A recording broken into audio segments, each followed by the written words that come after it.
उन्हाळ्याची सुट्टी एन्जॉय करण्यासाठी मुंबईतून माणगावमध्ये आपल्या घरोशीवाडी या गावामध्ये गेलेलं उत्तेकर कुटुंब। याच कुटुंबातील लाडाची लेक असलेली 15 वर्षांची निधी ही अचानकच रात्री घरातून बेपत्ता झाली। कुटुंबियांनी प्रचंड शोधाशोध केली, त्यानंतरही ती आढळून आली नाही। मात्र त्यानंतर थेट 2 दिवसांनी जवळच्याच जंगलात तिचा मृतदेह आढळला। त्यानंतर पोलिसांनी तात्काळ यंत्रणा हलवली। 24 तासांच्या आत संशयित आरोपीला अटकही केली। मात्र या आरोपीनं निधीची हत्या नेमकी का केली या प्रश्नाचं उत्तर अजूनही मिळालेलं नाही। नमस्कार, मी समृद्धी आणि तुम्ही पाहताय टॉप न्यूज मराठी। निधी राकेश उत्तेकर असं या 15 वर्षीय मुलीचं नाव आहे, जिचा या सगळ्यामध्ये दुर्दैवी मृत्यू झालाय। निधी ही विलेपार्लेमध्ये आपल्या कुटुंबासोबत राहायला होती। नुकतंच तिनं 9वीची एक्झाम दिलेली होती, म्हणजे ती आता 10वीत गेलेली होती आणि उन्हाळ्याच्या सुट्ट्या असल्यामुळे संपूर्ण उत्तेकर कुटुंब हे माणगावमध्ये, जिथे त्यांचं गाव आहे घरोशीवाडी नावाचं एक मूळ गाव आहे त्यांचं, त्या ठिकाणी गेलेले होते। तिथे गेल्याच्या नंतर सारं काही अलबेल सुरू होतं। मात्र अचानकच 25 मेच्या रात्री निधीने वडिलांचा फोन घेतला। त्या फोनवरती ती कुणाशी तरी बोलत होती। फोनवर बोलता बोलताच जरा फिरून आले असं म्हणून ती घराच्या बाहेर पडली। घराच्या बाहेर पडलेली निधी जवळपास तासभर उलटला तरी सुद्धा घरी परतली नाही। त्यानंतर मात्र कुटुंबातील अनेक लोक तिला शोधण्यासाठी गावात बाहेर गेले, मात्र काही केल्या तिचा शोध लागत नव्हता। जवळपास रात्रभर या कुटुंबानं निधीचा शोध घेतला, पण निधी काही केल्या सापडलीच नाही। त्यानंतर दुसऱ्या दिवशी या प्रकरणामधली पोलीस तक्रार दाखल करण्यात आली। निधी बेपत्ता असून लवकरात लवकर शोध घेतला जावा अशी कुटुंबाची मागणी होती। पोलिसांनी सुद्धा शोधकार्य सुरू केलं। स्थानिक नागरिक सुद्धा आपापल्या पातळीवरती तिला शोधत होते। असं सगळं असताना 1-1.5 दिवसांच्या नंतर म्हणजे 27 तारखेला दुपारच्या सुमारास याच भागात, म्हणजे घरोशीवाडी जिथे गाव आहे त्याच गावाच्या जवळ अगदी छोटासा जंगलासारखा भाग आहे। याच जंगलासारख्या भागामध्ये असलेल्या अगदी डोंगराळ एरियामध्ये निधीचा मृतदेह सापडला। सुरुवातीला हा मृतदेह कुणाचा आहे हे कन्फर्म झालेलं नव्हतं, त्यामुळे तात्काळ पोलिसांना माहिती कळवण्यात आली।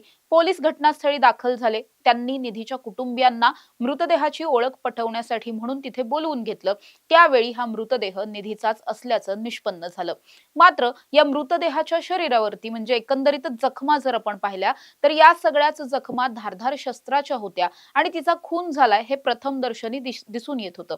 त्यामुळे निधी बरोबर नेमकं काय घडलं, तिचा खून कुणी आणि कशासाठी केला, असे अनेक प्रश्न पोलिसांसमोर सुद्धा आणि कुटुंबियांसमोर सुद्धा उपस्थित झालेले होते।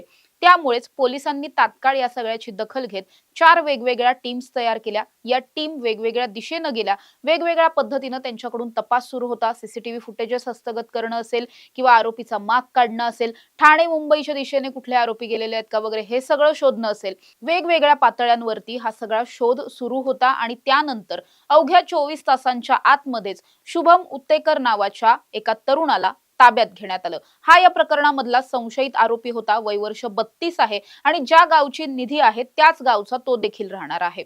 पण मुळात जेव्हा त्याला पोलिसांनी सकाळ सकाळ ताब्यात घेतलं त्यानंतर आता असंही सांगितलं जात आहे की या शुभम उत्तेकरनं त्याचा जो गुन्हा आहे किंवा त्यानं निधीला मारलंय हे त्यानं कबूल केलंय। मात्र निधीला त्यानं नेमकं का मारलं याचं उत्तर त्यांनी अजूनही दिलेलं नाहीये। असं नेमकं काय घडलेलं होतं? मुंबईतून आलेली ही मुलगी होती, तिचं कुणाशी वैर नव्हतं किंवा तिचा आणि या मुलाचा थेटपणे काही संबंधही नव्हता। मग या दोघांमध्ये असं नेमकं काय घडलेलं होतं किंवा या आरोपीच्या मनात निधीबद्दल असं काय होतं की त्याने थेटपणे 15 वर्षीय या मुलीचा जीव घेतला, तिची हत्या केली आणि त्यानंतर थेट हा मृतदेह नेऊन जंगलात फेकून दिला? असं नेमकं काय घडलं या प्रश्नाचं उत्तर अजूनही मिळालेलं नाही। त्यामुळेच पोलिसांनी केवळ आरोपीला अटक करून चालणार नाहीये, तर त्याच्या तोंडून त्यानं हा खून का केलाय हे सुद्धा वधवून घेणं खूप जास्त गरजेचं आहे। तरच निधीला या प्रकरणामध्ये न्याय मिळेल अशी कुटुंबियांकडून मागणी केली जाते। अर्थात या हत्येमुळे संपूर्ण रायगड जिल्हा हादरलेला पाहायला मिळतोय आणि निधीला न्याय मिळावा अशीच मागणी रायगडवासियांची असलेली पाहायला मिळते। अशा ताज्या आणि महत्त्वाच्या बातम्यांसाठी तुम्ही पाहत राहा टॉप न्यूज मराठी, आपला महाराष्ट्र, आपली बातमी। तुमची car, electric panel, data server आगीपासून सुरक्षित आहे का? नाही? मग आजच बसवा F protect temperature activated fire suppression device. यामध्ये आहे eco friendly non toxic pressurised liquid, जे आग लागल्यास क्षणार्धात ऍक्टिव्हेट होऊन आगीवरती मिळवते नियंत्रण। बसवण्यास अतिशय सोपे आणि सुटसुटीत टेकालिपचे एक दर्जेदार उत्पादन एफ प्रोटेक्ट।